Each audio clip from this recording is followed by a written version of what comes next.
Kailangan mainit pa ang pagkain bago sila bumaba.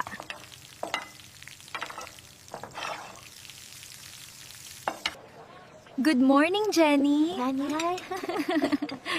Good morning po, madam. Wow! May hotdog, gusto ko yun, Ate Jenny. Siyempre para sa'yo yan, Chloe. Ikaw na muna ang bahala kay Chloe, ha? Mag-iingat kayo dito. Okay, sige po, madam. Huwag po kayo mag-alala. Ako na po bahala kay Chloe. Mag-iingat po kayo. Ate Jenny, tayo lang dalawa? Oo, baby Chloe. Maglaro ka muna dyan at tatapusin ko lang itong ginagawa ko, ha? Ate Jenny, pagod ka na ba? Konti lang, baby. Pero okay lang. Sige na, maglaro ka na lang dyan at maya-maya tapos na rin ako dito. You're the best talaga, Ate Jenny. Nako, ikaw talagang bata ka. Hindi madali ang maging OFW, pero sa bawat pagod at sakripisyo, may pamilyang umaasang matutupad ang kanilang pangarap. O Jenny, bakit hindi ka pa nagpapahinga? At tinapos ko lang po ang gawain ko, madam, para bukas konti na lang ang lilinisan ko. Sige na, Jenny. Magpahinga ka na. Alam namin na pagod ka rin maghapon sa gawain dito sa bahay at pag-aalaga kay Chloe. Okay po, sir. Ma'am, magpapahinga na po ako. Good night po. Pagkatapos ng maikling pag-uusap nila ni Jenny at ng kanyang mga employer, pumasok siya sa kanyang maliit na silid upang magpahinga.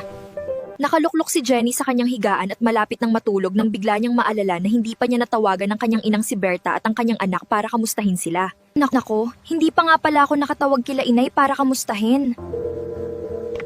Nakabili na kaya sila ng gamit ni Marco? Hello, inay. Kamusta na po kayo dyan? Si Marco po, gising pa ba? Oh, Jenny, kamusta? Okay lang naman kami dito. Si Marco nako eto, tulog na, napagod sa maghapon kakalaro. Ah, ganun po ba, inay? Siya nga po pala. Nakabili na po ba ng gamit sa school si Marco?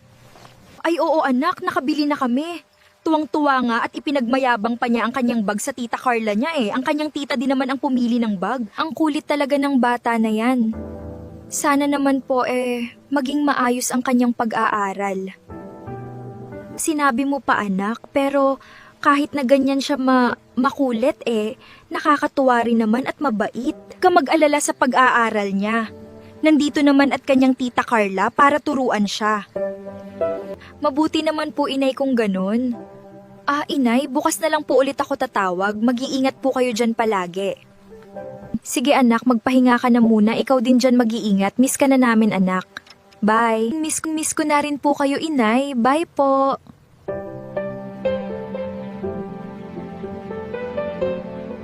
Hala, may miss call pala si Mara. Ano kaya kailangan nitong babae na to? Bukas ko na lang siya tawagan. Matutulog na muna ako. Hello! Good morning, Jenny. Kamusta ka na?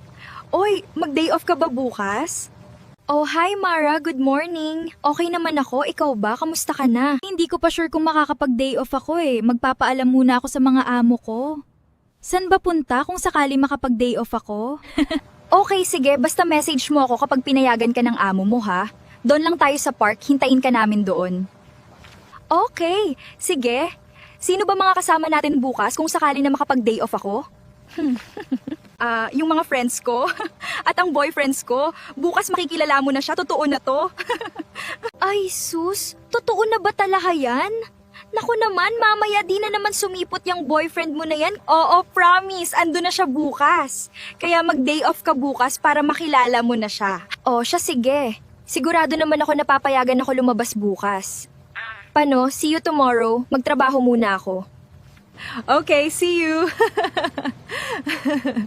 Bye. Good morning, Madam at Chloe. Madam, eto na po ang kape mo. Good morning. Thank you, Jenny. Good morning, Ate Jenny. Good morning, baby Chloe. You wanna eat cereal? Yes, Ate Jenny. I want, please. Okay, wait. I will take it for you, okay? Eto na ang cereal mo, Chloe. Yehey! Thank you, Ate Jenny. The best ka talaga. You're welcome, baby. Madam, magpapaalam sana ako. Pwede ba ako mag-day off bukas? O, saan ka pupunta? Sino kasama mo pag day off? Bibili lang po ako ng mga personal needs ko, tapos pupunta po kami ng mga friends ko sa park. Okay, sige. But be careful, okay? Okay, don't worry, madam. Mag-iingat po ako. Salamat po. It's okay. Deserve mo rin naman ang lumabas ng bahay. Hindi yung puro trabaho ka lang. Kailangan mo rin mag-enjoy, di ba?